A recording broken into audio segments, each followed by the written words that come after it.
जय माता दी। आप देख रहे हैं लाइव हिंदुस्तान न्यूज़ और मैं आपके साथ तरुण सक्सेना।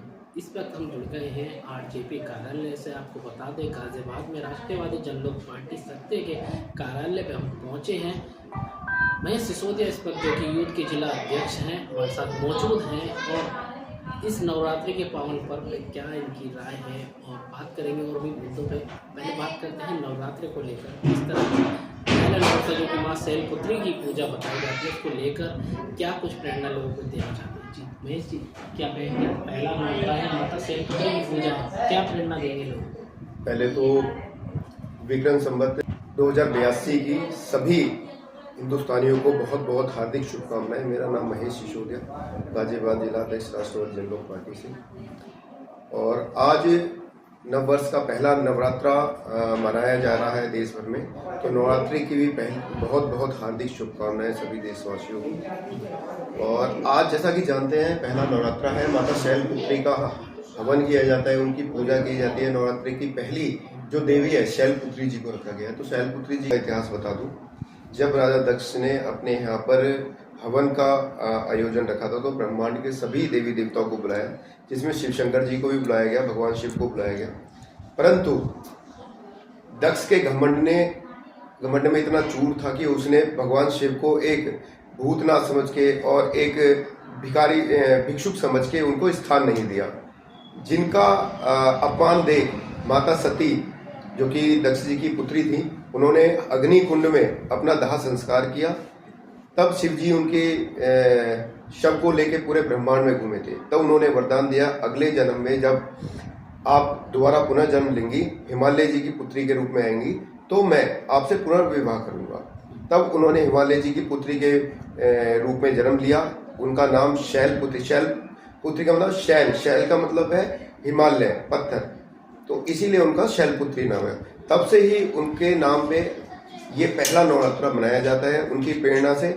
तो समस्त हिंदू नारियों को, हमारे भारतवर्ष की नारियों को मैं यही कहूँगा कि जिस तरीके से माता सती ने अपने पति की अवहेलना नहीं हुई, उनके अपमान का बदला लिया और अपमान नहीं सहा, उसी तरीके से हमारी भारतवर्ष की भी स्त्रियों को ये प्रेरणा लेनी चाहिए माता शैलपुत्री से।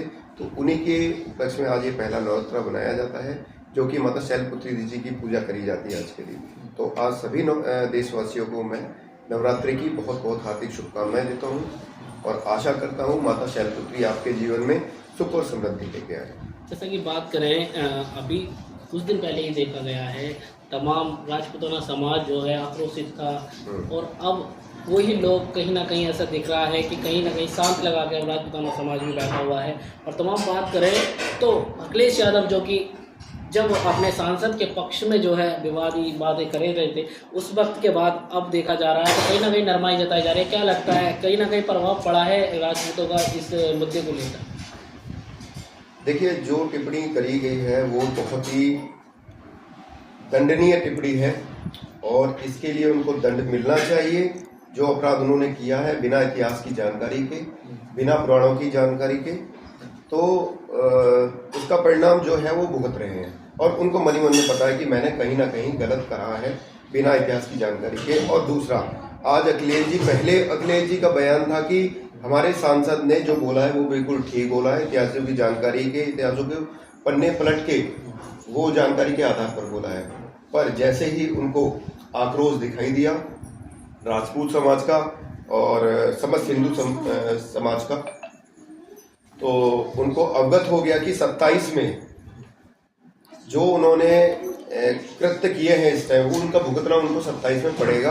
तो जिसके परिणाम स्वरूप उन्होंने आज ये स्टेटमेंट दी है कि हमारे सांसद से कहीं ना कहीं गलती हुई है और उसके लिए उनको क्षमा मांगी। महेश जी, जैसे बात करें, पर सांसद का घमंड टूटता हुआ नजर नहीं आ रहा। उन्होंने कहा, वो अब भी यही कह रहे हैं कि मैं किसी से माफ़ी नहीं मांगूंगा, मैंने कोई गलत नहीं कहा है। क्या लगता है ऐसे में क्या वो हो सकता है कि अपने जो सपा के संयोजक है उनकी बात मान पाएंगे? देखिए, राष्ट्रीय संयोजक है, राष्ट्रीय अध्यक्ष है, और मैं नहीं मानता किसी पार्टी के राष्ट्रीय अध्यक्ष से बड़ा कोई पद होता है। उनके हाथ में है किसी को हटाना और किसी को बनाना।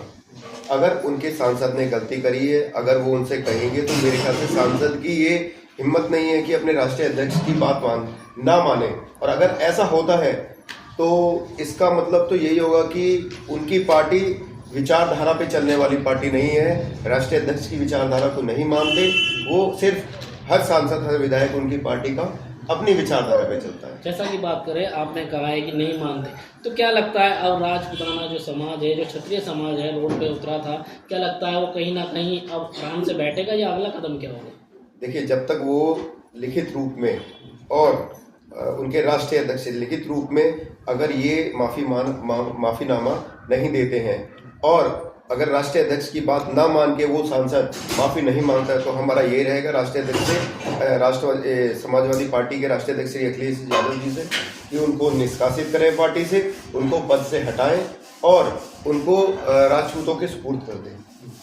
देख सकते हैं आरजेपी के जो कि यूथ के जिला अध्यक्ष महेश सिसोदिया ने स्पष्ट कर दिया है कि अगर माफ़ी मांगते हैं तो माफ़ी दी जाएगी, अन्यथा राष्ट्रीय अध्यक्ष के घर का घेराव किया जाएगा।